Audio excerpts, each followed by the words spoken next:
امید ہے کہ تم اپنی نئی ذمہ داریوں سے خوش ہوگی۔ میڈم نے فائل ایک طرف رکھتے ہوئے پوچھا۔ میڈم وہاں تو کام کا ماحول بالکل بھی نہیں ہے۔ اسکول بچیوں کو پڑھانے کے لیے بنا ہے مگر پڑھائی کا نام و نشان نہیں۔ کوئی بھی اپنے کام سے سنجیدہ نہیں۔ میں جب سے یہاں آئی ہوں کالج کے اسکول سے تقابل کر رہی ہوں۔ عفت نے جلے دل کے پھپولے پھوڑے۔ یہ سن کر میڈم نے سر ہلایا، پھر بولی، عفت، سرکاری اداروں میں مسائل تو ہوتے ہی ہیں، تم اپنا کام کرتی رہو، جو کچھ بن پڑتا ہے اپنے اسکول کے لیے کرو۔ مجھے امید ہے کہ مستقبل قریب میں سارے مسائل حل ہو جائیں گے اور تمہاری ساری شکایتیں دور ہو جائیں گی۔ تم بہت چھوٹی عمر میں اتنے بڑے عہدے پر پہنچی ہو، تم تصور بھی نہیں کر سکتی کہ تم اپنی زندگی میں کتنی ترقی کرو گی۔ زندگی بار بار ایسا موقع نہیں دیتی۔ اس کا خیال تھا کہ میڈم اس کی دپتا سن کر حیران رہ جائیں گی، مگر ان کے جواب نے اس کو اچنبھے میں ڈال دیا۔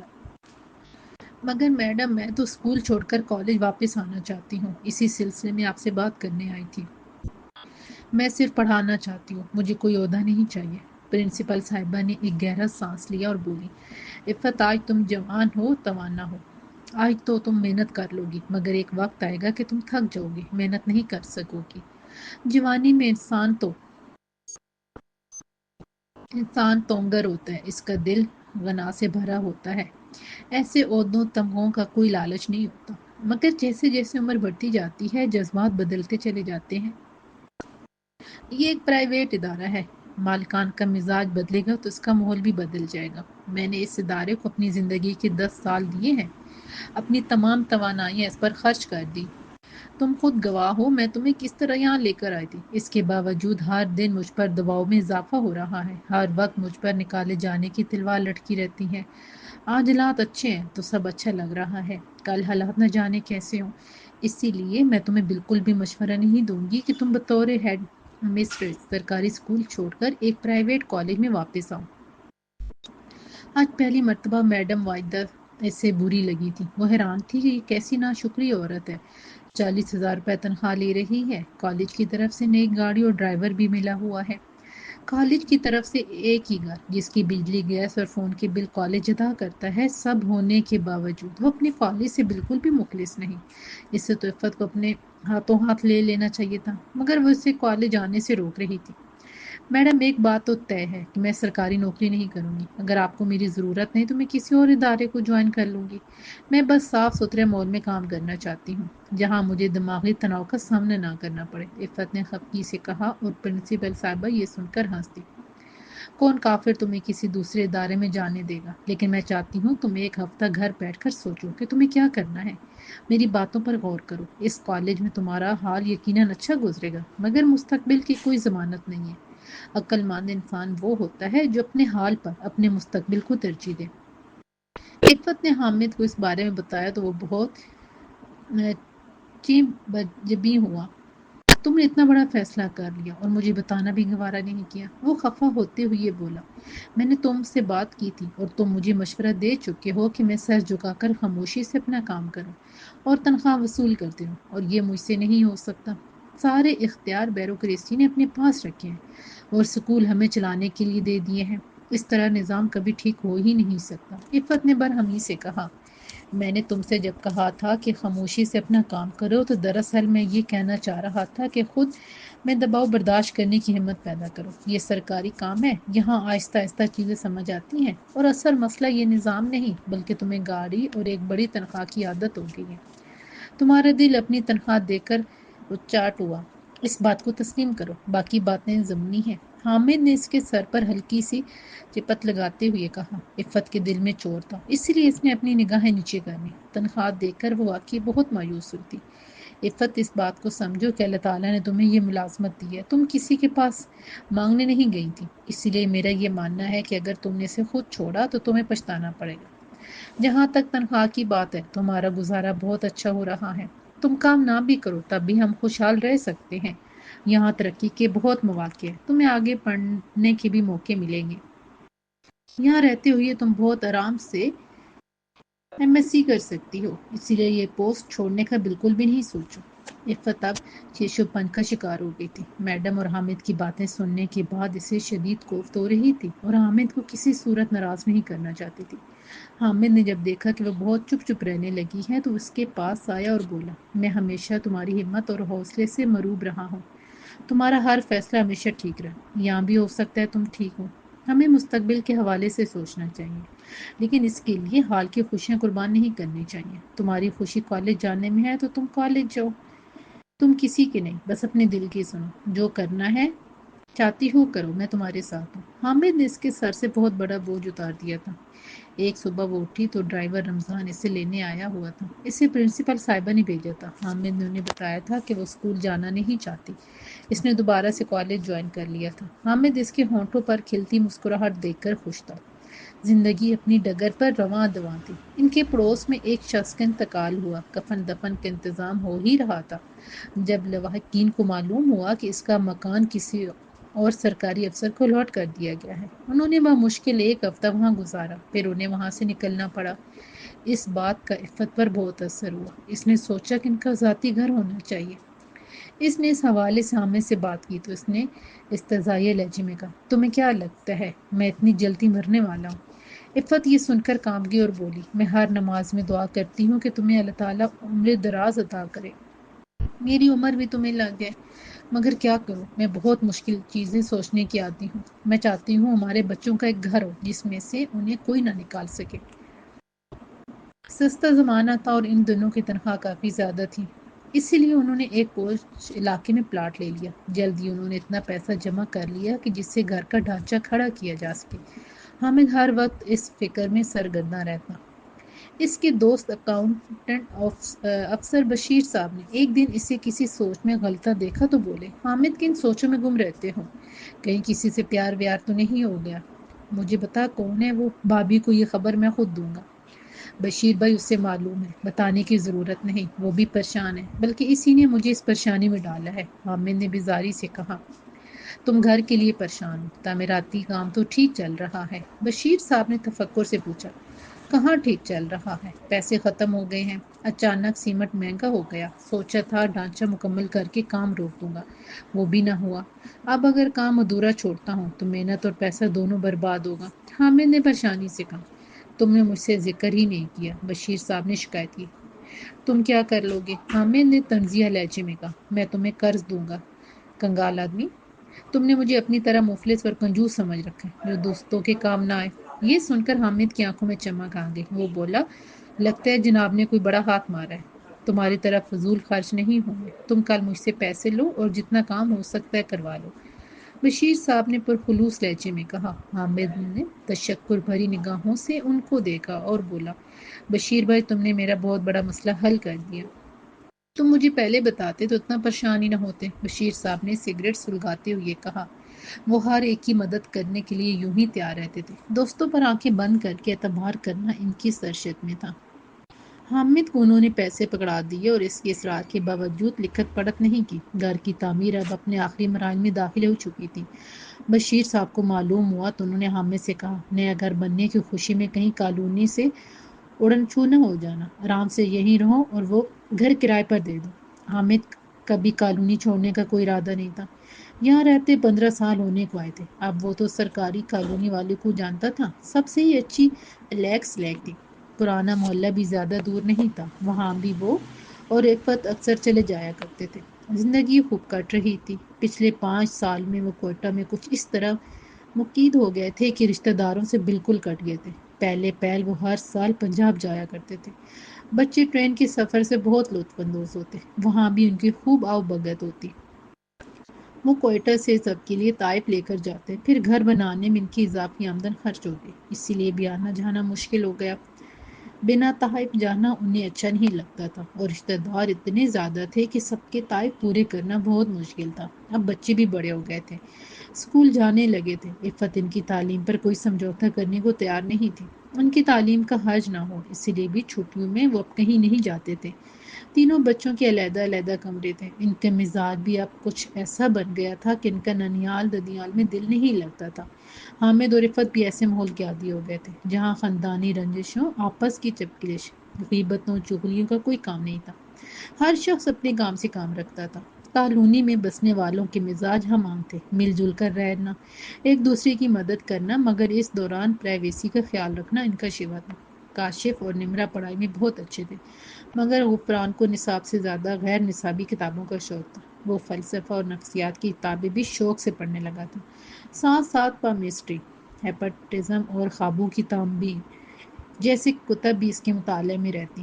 ان کتابوں کا اثر یہ ہوا کہ وہ عجیب عجیب باتیں کرنے لگا۔ وہ سیدھے سوالوں کے ایسے الل جواب دیتا کہ لوگوں کو اس کی دماغی حالت پر شک ہونے لگتا۔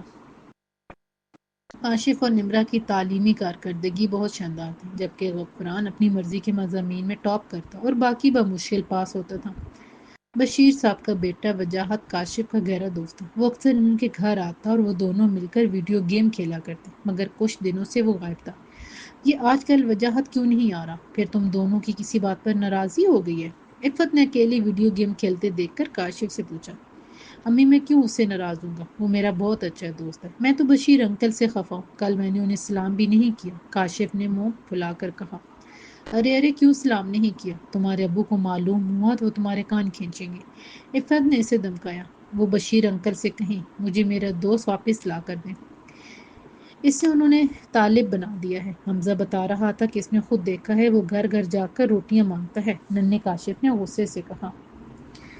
ایسی کوئی بات نہیں بیٹا، حمزہ کو کوئی غلط فہمی ہوئی ہے۔ عفت نے اپنی ہنسی پر قابو پاتے ہوئے کہا۔ امی یہ سچ ہے، میں نے خود دیکھا ہے، وہ سفید ٹوپی پہن کر انکل بشیر کے ساتھ جا رہا تھا، اس کے ہاتھ میں تھیلا بھی تھا۔ کاشف نے افسردگی سے کہا۔ اسے اپنے دوست کے چھن جانے کا بہت دکھ تھا۔ تمہارے ابو آئیں گے تو میں ان سے بات کروں گی، اب گیم کھیلنا بند کرو اور اپنا ہوم ورک کرو، عفت نے اسے تسلی دیتے ہوئے کہا۔ وجاہت کی امی کراچی سے تھی اور بشیر صاحب کا تعلق سائیوال کے ایک نواحی قصبے سے تھا۔ وہ مذہبی رجحان رکھتے تھے۔ ان کی خواہش تھی کہ ان کا منجلا بیٹا وجاہت حافظ قرآن بنے تاکہ ان کو اجر و ثواب ملے۔ اس دن وہ گھر آئے اور اپنی بیگم سے بولے، میں نے پکا ارادہ کر لیا ہے کہ وجاہت کو مدرسے میں داخل کروں گا، ویسے بھی اس نے 5 جماعتیں پڑھ لی ہیں، اب وہ حافظ قرآن بنے گا۔ تم جانتی ہو نیک اولاد صدقہ جاریہ ہوتی ہے، مرنے کے بعد کام آتی ہے۔ مگر وہ تو ڈاکٹر بننا چاہتا ہے، شمیم بیگم نے مردہ آواز میں کہا۔ اس بیچارے کو کیا معلوم کہ ڈاکٹر کس چڑیا کا نام ہے؟ اصل میں تم اسے ڈاکٹر بنانا چاہتی ہو۔ سیدھی اور سچی بات کیا کرو۔ اور میں نے یہ کب کہا کہ وہ اسکول نہیں پڑھے گا؟ فی الحال اس نے 5ویں پاس کر لی ہے، اب آگے حفظ کرے گا۔ مولوی صاحب نے کہا ہے کہ 2-3 سال میں وہ اسے حافظ قرآن بنا دیں گے۔ حفظ مکمل ہو جائے تو میں اسے پھر اسکول میں داخل کروا دوں گا۔ وہ تو ٹھیک ہے، مگر وجاہت اتنی سختی نہ جانے برداشت کر بھی سکے یا نہیں۔ شمیم بیگم نے فکر مندی سے کہا۔ کیسی سختی؟ مولوی صاحب میرے جاننے والے ہیں، وہ اسے بہت شفقت سے پڑھائیں گے، تم بے فکر رہو۔ شمیم بیگم نے کچھ کہنے کے لیے منہ کھولا تو بشیر صاحب نے انہیں اشارے سے خاموش کرواتے ہوئے کہا۔ جب میں نے عادل کی بات کی تھی تب بھی تم نے بہت بہانے بنائے تھے، اب میں کچھ نہیں سنوں گا، اسی لیے اس معاملے پر اب مزید بات نہیں ہوگی۔ کل میں اسے مدرسے لے جاؤں گا۔ شمیم بیگم ایک ٹھنڈی آب بھر کر رہ گئی۔ وہ ایک کم پڑھی لکھی دیسی ماڈرن خاتون تھی جو چاہتی تھی کہ ان کے بچے جدید طرز کا لباس پہنے اور وہ سب سے منفرد نظر آئیں۔ انفرادیت کے چکر میں اکثر وہ انہیں مذکر خیز کپڑے پہنا دیتی تھی۔ وجاہت ان کے بچوں میں سب سے زیادہ خوبرو اور ذہین تھا۔ ان کی خواہش تھی کہ وہ ڈاکٹر بنے، مگر شوہر کے فیصلے کے سامنے انہوں نے سر جھکا دیا۔ جب تک جمعہ کو چھٹی تھی تب تک وجاہت کو کوئی مسئلہ نہیں تھا، اس کے باقی بہن بھائیوں کو بھی جمعہ کو چھٹی ہوتی۔ بشیر صاحب سب کو اپنی سرکاری گاڑی میں ٹھونس کر پکنک پر لے جاتے، کبھی ہنا جھیل اور کبھی ولی تنگی میں ان کا خیمہ گڑا ہوتا۔ موڈ زیادہ اچھا ہوتا تو انہیں لے کر زیارت نکل جاتے، مگر مسئلہ تب شروع ہوا جب حکومت نے اتوار کو چھٹی کا اعلان کر دیا۔ اتوار والے دن وجاہت کے بہن بھائیوں کی خوشی دیدنی ہوتی، وہ پکنک منانے کی تیاری کر رہے ہوتے اور وجاہت منہ بسورے مدرسے روانہ ہو رہا ہوتا۔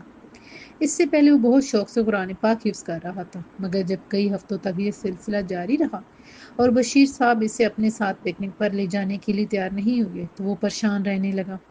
قاری صاحب نے انہیں کہا تھا کہ وجاہت بہت تیزی سے آگے بڑھ رہا ہے، اس کا ناغہ نہیں ہونا چاہیے ورنہ اس کا سبق پیچھے رہ جائے گا۔ وجاہت کا مدرسے سے دل اچاٹ ہو گیا۔ اب جو اس نے غور کرنا شروع کیا تو دیکھا کہ اس کے بہن بھائی صبح 8 بجے اسکول جاتے ہیں اور 2 بجے ان کی واپسی ہوتی ہے۔ اس کے بعد انہیں ٹی وی پر 3 بجے سے 6 بجے تک کارٹون دیکھنے کی آزادی تھی۔ اس کے بھائی کبھی تو گھر میں ویڈیو گیم کھیلتے اور کبھی باہر کرکٹ کھیلنے چلے جاتے۔ وہ فجر کے وقت سے مدرسے سے پہنچ جاتا اور عشاء کی نماز کے بعد بشیر صاحب سے گھر لاتے۔ ہفتہ کی رات جب وہ مدرسے سے واپس آیا تو سیدھا اپنی ماں کے پاس گیا اور ہچکیاں لے کر رونے لگا۔ اٹک اٹک کر اس نے ماں سے کہا، میں مدرسے نہیں جاؤں گا، آپ پاپا سے کہیں کہ وہ مجھے اسکول میں داخل کرا دیں۔ شمیم بیگم نے اسے گلے لگایا اور تسلی دیتے ہوئے بولی، تمہارے 17 سپارے ہو گئے ہیں، انشاءاللہ جلدی تم حافظ قرآن بن جاؤ گے، پھر میں خود تمہیں اسکول میں داخل کراؤں گی۔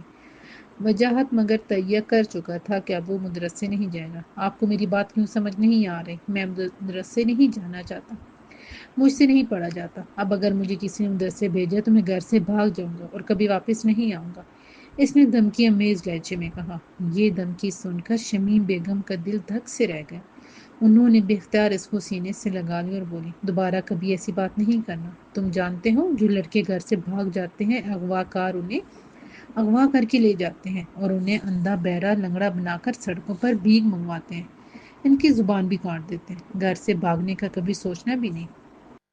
انہوں نے اسے ڈراتے ہوئے کہا جو خود اس وقت بہت ڈری ہوئی تھی، ممی آپ لوگوں نے مجھے مدرسے میں قید کر دیا ہے، مجھے کچھ سمجھ نہیں آتی میں کیا کروں۔ وجاہت نے روتے ہوئے بے بسی سے کہا۔ اس لمحے شمیم بیگم نے فیصلہ کیا کہ وہ اب اسے مدرسے نہیں بھیجیں گی۔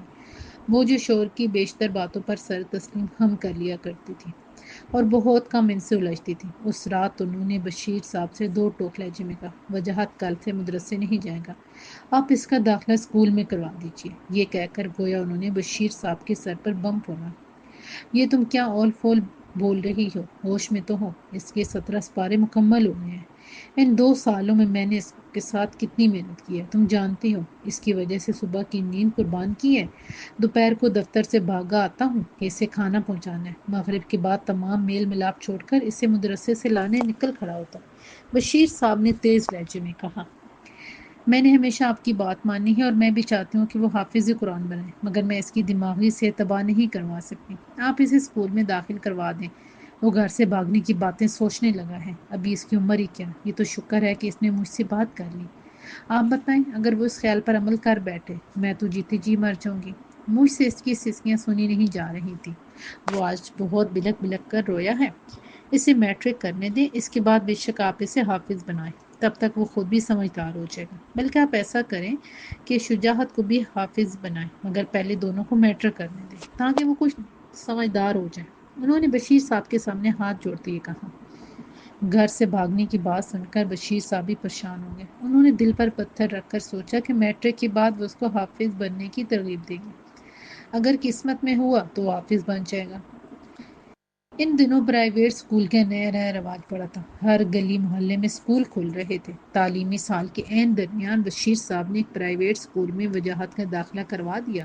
ایک معمولی سا ٹیسٹ لے کر اس کو 8ویں کلاس میں بٹھا دیا گیا۔ وجاہت بہت خوش تھا کہ مدرسے سے اس کی جان چھوٹ گئی تھی، اب وہ کارٹون دیکھ سکتا تھا اور پکنک پر بھی جا سکتا تھا۔ مدرسے کے مقابلے میں اسکول کی زندگی بہت آسان تھی۔ اسکول میں ملنے والا کام وہ وہیں نپٹا دیا کرتا تھا۔ وہ 2 سال اسکول سے دور رہا تھا، اسی لیے ایسی چیزیں سمجھنے میں بہت دشواری کا سامنا کرنا پڑتا تھا۔ جس اسکول میں اسے داخل کروایا گیا تھا وہاں تقریباً سبھی ایف اے پاس ٹیچرز تھے، ہر 3-4 مہینے بعد جنہیں تبدیل کر دیا جاتا۔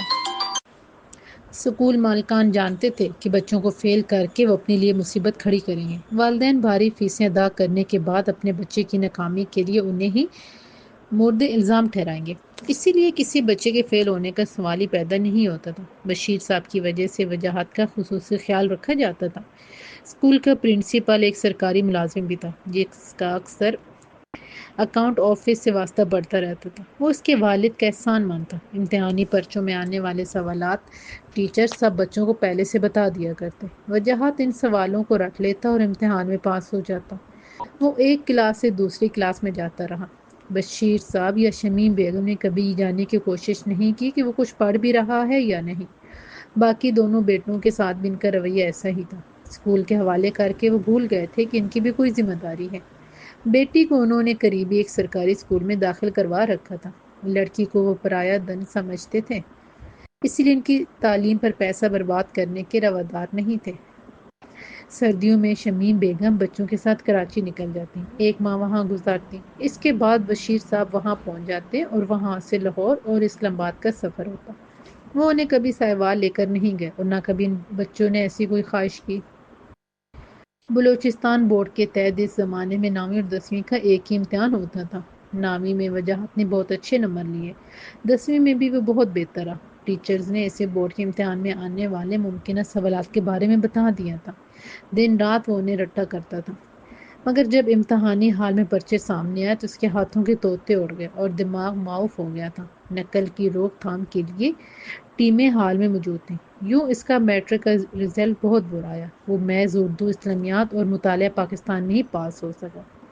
باقی تمام مضامین میں بری طرح فیل ہو گیا، کیونکہ اس بار زیادہ بچے فیل ہوئے تھے، اسی لیے مرگ انبا جشن داروں کے مصادق اس سے زیادہ فرق نہیں پڑا۔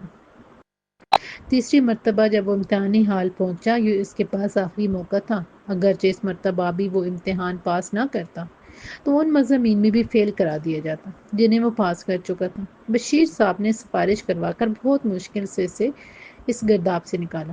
خدا خدا کر کے وہ 3rd ڈویژن میں پاس ہوا۔ ایک دن وہ مٹھائی لے کر کاشف کے گھر گیا۔ نمرا عمر میں اس سے بہت چھوٹی تھی، مگر اس سے بہت بے تکلف تھی۔ وہ اسے دیکھ کر بہت ہنسی۔ مسٹر وجاہت، تمہیں شرم بھی نہیں آتی؟ تیسرے چانس میں تم نے میٹرک پاس کیا ہے، اور وہ بھی تیسرے درجے میں۔ اس کے باوجود مٹھائیاں بانٹتے پھر رہے ہو۔ تمہاری ہمت کی داد دینی پڑے گی۔ اس نے ڈبے میں سے گلاب جامن نکالتی ہوئی کہا۔ ابھی تو آغاز ہے میڈم مانو، آگے آگے دیکھو ہوتا ہے کیا۔ ویسے جس اسکول سے میں نے میٹرک کیا نا، تم وہاں ہوتی تو تم 3rd ڈویژن میں بھی نہ لے پاتی۔ ویسے بھی یہ مٹھائی میرے 3rd ڈویژن میں پاس ہونے کی نہیں، بلکہ مجھے نوکری مل گئی ہے۔ وجاہت نے اپنے کالر کو ایک ادا سے چھوتے ہوئے کہا۔ پھر نمرا کی حیرت کو نظر انداز کر کے ادھر ادھر دیکھا اور پوچھا، یہ کاشف اور غفران بھائی کہاں ہیں؟ آنٹی بھی نظر نہیں آ رہے۔ امی جان تو نجمہ خالہ کی طرف گئی ہیں، اس نے ایک ہمسائی کا نام لیتے ہوئے کہا۔ کاشف ابھی یہی تھا، نہ جانے کہاں نکل گیا، اور غفران بھائی تو آج کل گھر نہیں آتے، لائبریری میں بیٹھ کر پڑھتے ہیں۔ نمرا نے مٹھائی کا ڈبہ اندر لے جاتے ہوئے کہا۔ ویسے مجھے آنٹی سے اس لاپرواہی کی امید نہیں تھی۔ وجاہت جانے کے لیے مڑتے ہوئے بولا۔ کون سی لاپرواہی؟ نمرا نے حیرت سے پوچھا۔ کچن کا دروازہ کھلا ہوا ہے، وہ دیکھو، دودھ کا پتیلا بھی سامنے پڑا ہوا ہے، انہیں دروازہ بند کر کے جانا چاہیے تھا۔ کیا کہنا چاہ رہے ہو تم؟ نمرا نے اکتاہٹ سے کہا۔ تم اتنا گہرا مزاح نہیں سمجھ سکتی مس مانو، اس نے مانو پر زور دیتے ہوئے کہا۔ نمرا کو اس کی سبزی مائل آنکھوں کی وجہ سے گھر والے پیار سے مانو کہہ کر پکارتے تھے۔ ویل ڈن وجاہت صاحب، اتنا سسپینس پیدا کر کے اتنا سستا مذاق کرنے پر آپ کو گھر سے نکالا جاتا ہے۔ ساتھ ہی وہ گنگنانے لگی۔ میں 3rd ڈویژنر ہوں، مجھے مار ڈالیے، ڈگری کو میری لیجیے، اچار ڈالیے۔ اسی وقت عفت گیٹ سے اندر آئی اور اس نے نمرا کے مزاحیہ جملے سن لیے تھے۔ وجاہت کے سلام کا جواب دینے کے بعد اس نے نمرا کو ڈانٹا۔ نمرا، یہ کیا بےہودگی ہے؟ امی، بےہودگی تو یہ ہے کہ وجاہت صاحب اپنی 3rd ڈویژن پر اتراتے ہوئے محلے بھر میں مٹھائیاں بانٹتے پھر رہے ہیں۔ عفت نے حیرت سے وجاہت کو دیکھا تو وہ بکھلا کر بولا، خدا کی قسم آنٹی، مانو جھوٹ بول رہی ہیں، میری تو نئی نئی نوکری لگی ہے، اس لیے میں مٹھائی دینے آ گیا۔ مجھے کیا پتا تھا یہ میرے خلاف پروپیگنڈا شروع کر دے گی۔ یہ دیر سے پیدا ہوئی ہے، ورنہ ہٹلر اسے اپنی فوج میں بھرتی کر لیتا۔ عفت بے اختیار ہنس دی اور بولی، بیٹا اس کی باتوں کا برا نہیں مانا، اس کا تو کام ہی بات کا پتنگڑ بنانا ہے۔ تم نے ابھی تو میٹرک کیا ہے، اتنی جلدی نوکری کرنے کا خیال کیسے آ گیا؟ آنٹی مجھے کیا خیال آنا ہے، پاپا نے ایگریکلچر ڈپارٹمنٹ میں کلرک بھرتی کروا دیا ہے۔ میرا تو ارادہ آگے پڑھنے کا تھا، مگر وہ عادل بھائی نے نہ نوکری کرنے سے انکار کر دیا تو پاپا نے میرا نام دے دیا، اور انہیں ناراض کرنا مجھے گوارا نہیں تھا۔ اب سوچا ہے پرائیویٹ پڑھ لوں گا، ساتھ ساتھ کام کا تجربہ بھی ہو جائے گا۔ عفت اس کی فرما برداری پر بہت خوش ہوئی۔ سیدھا سادہ وجاہت اسے بہت پسند تھا۔ اس نے اسے مبارکباد دی اور بولی، تم ضرور آگے پڑھنا اور کبھی بھی اس نوکری پر کناعت نہیں کرنا۔ تمہارے انکل حامد بھی کلرک تھے، اس وقت انہوں نے صرف FA کیا ہوا تھا، مگر انہوں نے تعلیم جاری رکھی اور آج دیکھو ماشاءاللہ بڑے افسر ہیں۔ ان کے اکثر دوست آج بھی ریلوے میں کلرک ہیں۔ انسان کو ہر پل آگے بڑھنے کی کوشش کرتے رہنا چاہیے۔ عفت نے اسے وہ فلسفہ بتایا جو اس کی زندگی کا حاصل تھا۔ جی آنٹی، میں بھی محنت کروں گا اور انشاءاللہ انکل حامد کی طرح ایک بڑا افسر بنوں گا، اس نے جوش سے کہا۔ نوکری ملنے کے بعد 3-4 ماہ اس کا یہ جذبہ سلامت رہا۔ پھر ایک دوست کے ہاں کمپیوٹر دیکھ کر اس میں دلچسپی پیدا ہو گئی اور پڑھائی سے دل چاٹ ہو گئے۔ کمپیوٹر کے سامنے کتابیں ہیچ لگنے لگی۔ وجاہت نے اس زمانے میں کمپیوٹر خریدا تھا جب عام لوگ کمپیوٹر کے بارے میں اتنا نہیں جانتے تھے۔ 1 سال تک اس نے کمپیوٹر کو کسی متبرک شے کی طرح کپڑے میں لپیٹ کر رکھا۔ پھر جب کچھ عادت ہو گئی تو کمپیوٹر کے ساتھ چھیڑ چھاڑ شروع کر دی۔ 2-3 سال وہ کمپیوٹر چلایا، پھر اسے بیچ کر پینٹینیم 2 کمپیوٹر خرید لیا۔ کالونی کے لڑکے تو نام سن کر ہی مرعوب ہو گئے، ہر طرف اس کے کمپیوٹر کا چرچا تھا۔ حامد کا ٹرانسفر فائنانس ڈپارٹمنٹ میں کر دیا گیا تھا۔ دفتر کی طرف سے اسے ایک کمپیوٹر اور پرنٹر بھی دیا گیا تاکہ وہ گھر میں بیٹھ کر بھی اپنا کام کر سکے۔ بجٹ کا زمانہ تھا۔ ان دنوں حامد کو اپنے کام کی حد تک کمپیوٹر کے بارے میں شش بد تھی، اس سے آگے کچھ معلوم نہیں تھا۔ ایک دن کمپیوٹر نے اچانک کام کرنا چھوڑ دیا تو اس کے ہاتھ پاؤں پھول گئے۔ اسے کچھ ضروری لیٹر ٹائپ کرنے تھے اور ایک بل بنانا تھا۔ اس نے سیکرٹری صاحب کو یقین سے کہا تھا کہ اتوار کو وہ یہ سب ان تک پہنچا دیں گے۔ ایسے میں وجاہت اس کے کام آیا۔ اس نے اپنے تھیلے میں سے ونڈو 98 کی سی ڈی نکالی اور اس کے کمپیوٹر کو ٹھیک کرنے میں لگ گیا۔ عفت اسے کمپیوٹر پر اتنی تیزی سے انگلیاں چلاتے دیکھ کر حیران رہ گئی۔ وہ جس طرح کی انوکھی زبان کمپیوٹر پر لکھ رہا تھا عفت کے لیے بہت حیران کن تھا۔ 2 گھنٹے لگا کر اس نے ونڈو انسٹال کی، پھر یہ کہہ کر گھر چلا گیا کہ وہ ڈرائیور لانا بھول گیا ہے، وہ لے کر آتا ہے۔ اب یہ ڈرائیور کیا بلا ہے؟ حامد نے بھی بسی سے کمپیوٹر کو دیکھتے ہوئے کہا۔ سب اس شے سے نہ بلتے۔ کاشف تم بھی یہ سب سیکھو، عفت نے اس کے جانے کے بعد کاشف سے کہا۔ امی یہ 1-2 دن کا کام تو ہے نہیں، وجاہت کے پاس کئی سال سے کمپیوٹر ہے، اسی لیے اسے یہ سب آتا ہے۔ یہ سن کر نمرا نے منہ بنایا اور بولی، بھائی اب ایسا کوئی مشکل بھی نہیں، وجاہت جیسا 3rd ڈویژن پاس اسے سیکھ سکتا ہے تو کوئی بھی سیکھ سکتا ہے۔ کاشف یہ سن کر ہنس دیا۔ اسے ہنستا دیکھ کر حامد بولا، بیٹا اس وقت تو میری خواہش ہے کہ میرے گھر ایسا ہی کوئی 3rd ڈویژن پاس جنم لیتا۔ ایسے ٹاپرز کا کیا فائدہ جو باپ کی مدد نہیں کر سکتے، بس ہونک بنے ایک 3rd ڈویژنر کو کام کرتا دیکھ رہی ہیں۔ میرے بچے کسی سے کم نہیں ہیں، عفت نے خفگی سے کہا۔ یہ کسی سے زیادہ بھی نہیں ہے، ہم انسان ہیں اور انسان کم زیادہ نہیں، بس انسان ہوتا ہے۔ کسی کو کیٹ سمجھنا، اس کی تذلیل کرنا کسی باشعور شخص کا کام نہیں۔ عفت تم نے اپنے بچوں کو یہ نہیں بتایا کہ ان کا باپ BA اور MA میں 3rd ڈویژن لے کر پاس ہوا ہے؟ حامد نے ایسے لہجے میں کہا کہ سب کو سانس سونپ گیا۔ نمرا کو بہت شرمندگی محسوس ہو رہی تھی۔ اسی وقت وجاہت کی آواز آئی، میں اندر آ سکتا ہوں؟ ہاں بیٹا آ جاؤ، اور جلدی سے اس کا علاج کرو، میرا بہت کام باقی ہے۔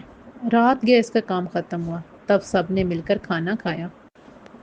کھانے پر بھی کمپیوٹر کے حوالے سے باتیں ہوتی رہیں۔ وجاہت کی معلومات حیرت انگیز تھیں۔ نمرا بھی حیرت سے اس کو دیکھ رہی تھی۔ اب مہینے میں وہ 3-4 مرتبہ اسے بلاتے اور وہ ان کا کمپیوٹر ٹھیک کر دیتا۔ جب بھی وہ آتا نمرا ہمیشہ اس کے سر پر کھڑی رہتی، مانو تم کیا ہر وقت پہرا دیتی رہتی ہو، جاؤ جا کر اپنا کوئی کام کرو، اور کچھ نہیں تو چائے بنا لو۔ وجاہت نے اسے بغور کمپیوٹر کی طرف دیکھتے پا کر کہا، میں اس لیے یہاں کھڑی رہتی ہوں کہ کہیں تم ہمارے کمپیوٹر میں سے کوئی سامان نہ نکالو اور اپنے بوسیدہ سڑے ہوئے کمپیوٹر کا سامان اس میں لگا کر چلے جاؤ۔ نمرا کھلے ہوئے CPU کی طرف اشارہ کر کے بولی، سیدھے طرح کہو کہ تم میرا علم چوری کرنے کے در پہ ہو، مگر یاد رکھو یہ طلسم ہوش ربا کے وہ منتر ہیں جو تم جیسی کن ذہن کو کبھی یاد نہیں ہوں گے۔ میں تمہیں یہ سب سکھا دیتا، مگر یاد ہے تم نے کیا کہا تھا؟ میں 3rd ڈویژنر ہوں، مجھے مار ڈالیے، ڈگری کو میری لیجیے، اچار ڈالیے۔ اس وقت تم اگر آدمی نام میں یاد رکھتی نا، اور اس بات کو سمجھتی کہ جو 3rd ڈویژنر ہے سو ہے وہ بھی آدمی، تو میں ضرور تمہاری مدد کرتا۔ یہ سن کر نمرا آنکھیں سکیڑ کر بولی، تمہیں واقعی لگتا ہے کہ میں یہاں تمہاری یہ فضول قسم کی کمانڈ سیکھنے کے لیے کھڑی ہوں؟ یہ سن کر وجاہت نے اپنے سفید دانتوں کی نمائش کر بولا، میرے پاس آب حیات کا راز تو ہے نہیں جو تم جاننا چاہو گی، یہی ونڈوز کی کمانڈز ہیں جنہیں تم بڑے غور سے دیکھتی ہو۔ تم اپنے کیے پر معافی مانگو، میں تمہیں سب سکھا دوں گا، ورنہ یہاں برسوں بھی کھڑی رہو تو کچھ بھی سمجھ نہیں آئے گا۔ اپنے سنہری مائل گھنے بالوں میں انگلیاں پھیرتے ہوئے اس نے انٹر کا بٹن دبایا۔ اسکرین سیاہ ہو گئی اور اس پر کمانڈز تیزی سے اوپر جانے لگے۔ وہ اسے باتوں میں الجھا کر کمانڈز دیکھنے سے روک رہا تھا اور اس میں وہ کامیاب رہا تھا۔ لگتا ہے تم نے 3rd ڈویژن والی بات دل پر لے لی ہے۔ میں تمہارا دل دکھانے کی معافی مانگ سکتی ہوں، مگر تمہاری برتری تسلیم کرنے کے لیے کبھی معافی نہیں مانگوں گی۔